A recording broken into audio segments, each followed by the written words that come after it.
If you are a business owner, then you know that leadership is lonely. I mean, from everything from the stress, payroll, marketing, returns, I mean, churn from the staff, meetings, all of the things, products, research and development. I mean, you name it, leadership can be lonely. My goodness, you can feel alone. You can feel worried and stressed about all of the responsibility you have for your team, but not just your team, the well being of your team, the well being of your family.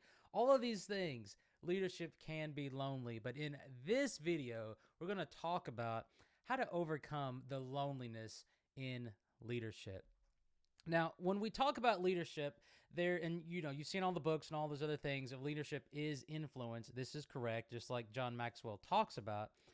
But whenever I first started in ministry, I started to really understand, the difference between reading a book on leadership and then navigating actual influence and what does that mean to be a leader. So when you think of leadership, the reason why it's lonely is because the first part is you have a crowd of people and you're a part of this crowd. Let's say you just have a crowd of people. Okay, so there's a crowd here and yes, those are all heads, don't worry about it. So, but you have a crowd. And from that crowd, there's a problem. So you have a problem that's over here. Problem.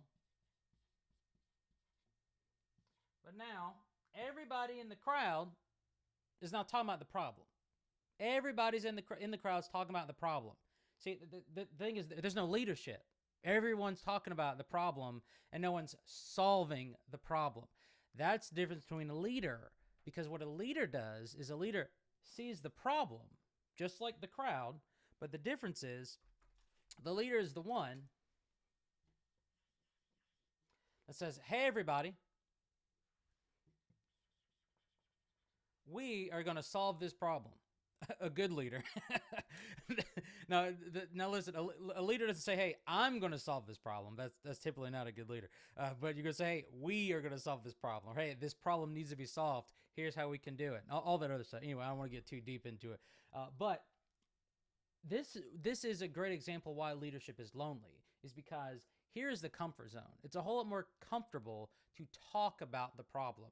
It's a whole lot comfortable to just be comrades and have a good time and say, hey, man, you remember when we had that problem that's still there that nobody's going to talk fix? Yeah, that problem right there. Ah, man, we should do something about that. Yeah, oh, well.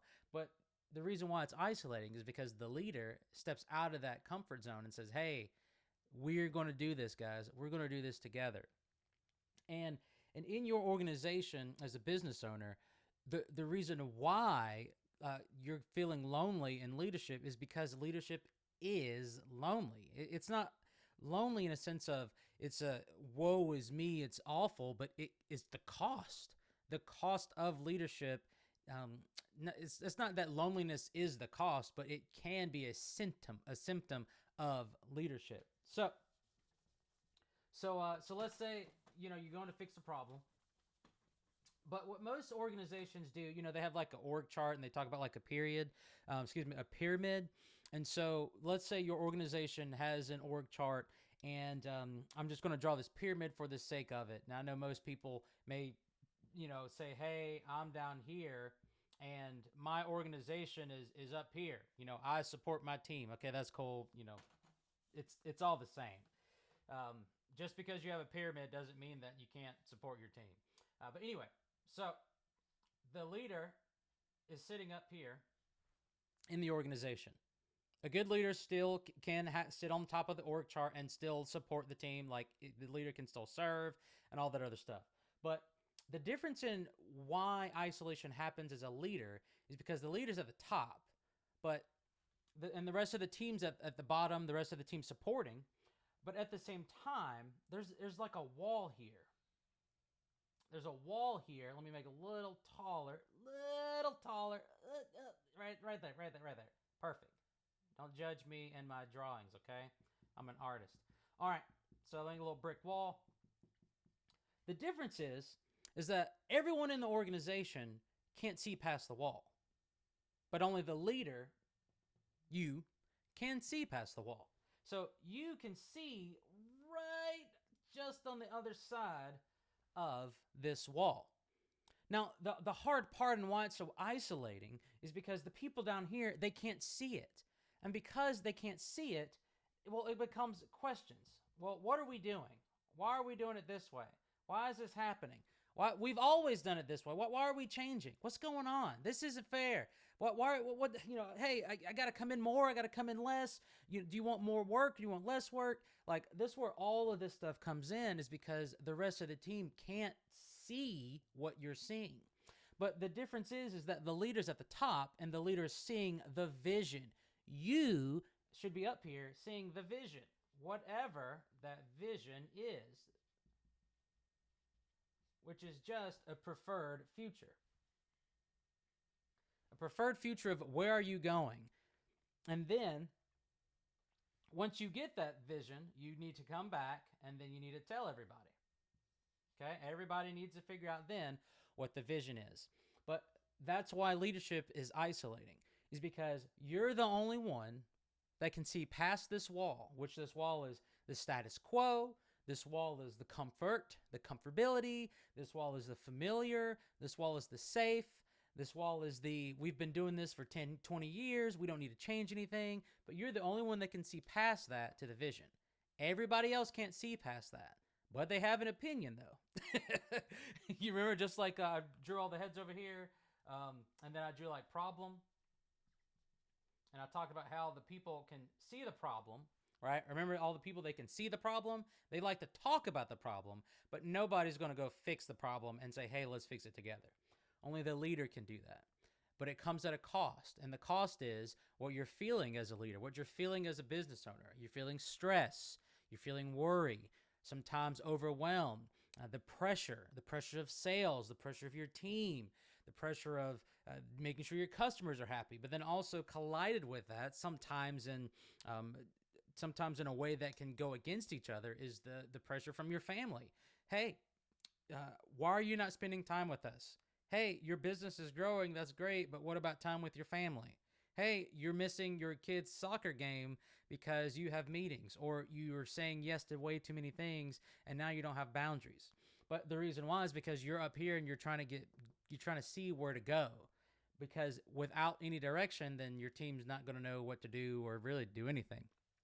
But that's why leadership is lonely. So again, it's not that this is not a woe is me, I'm lonely forever. That's not what I'm saying in this video, but it is for you to understand why leadership is lonely and why it can be lonely. But now that you know that, now let's talk about the solution, right? I feel like we've nailed down on the problem. But now as a business owner, for you, the solution to this loneliness right here, this isolation, because everybody has an opinion, but you're the only one that can really make those decisions, and you're the only one that's going to feel the weight of those decisions. And you can still talk to your staff, but there's some things you're probably not going to be able to share with them, and that's okay. Like, it's okay to do that, right? There's a line there. But what happens is you have the leader at the top.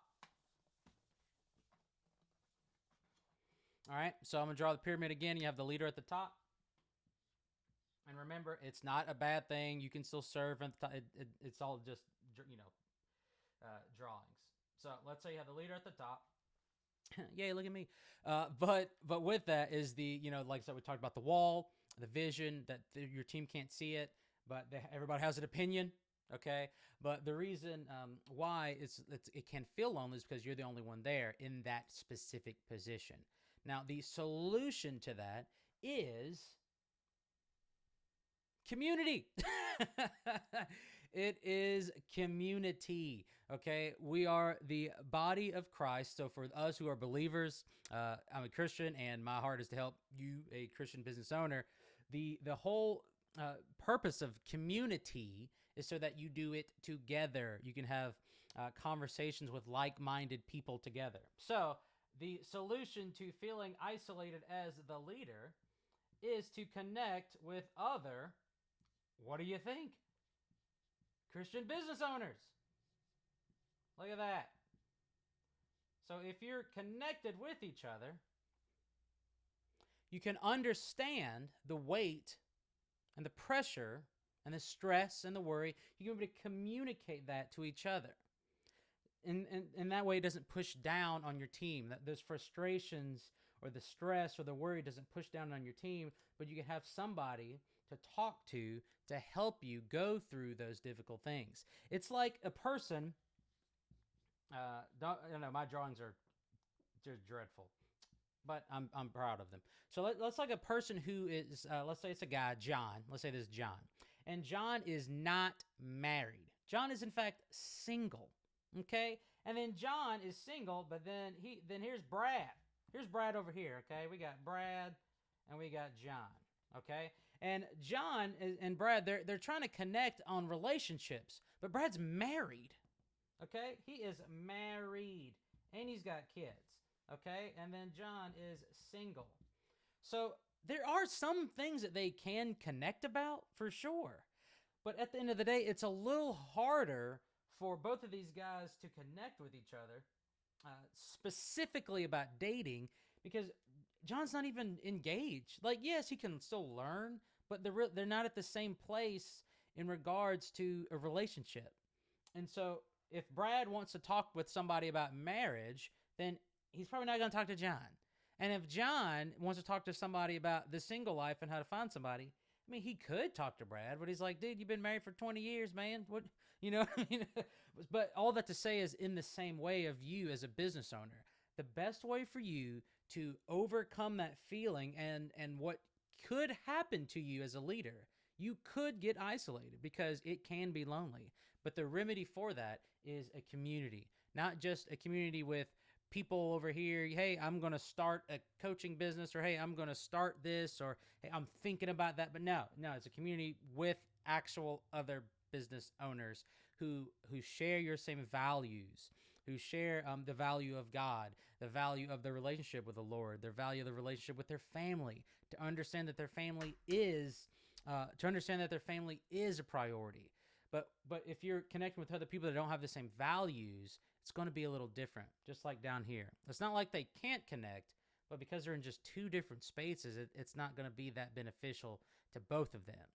But that is the key to overcoming loneliness in leadership, is community. Share with like-minded other people, because remember, we're the body of Christ. So one's the left arm, the other's the right arm, one left leg, right leg, and all the other parts, but to walk and move together, not by yourself.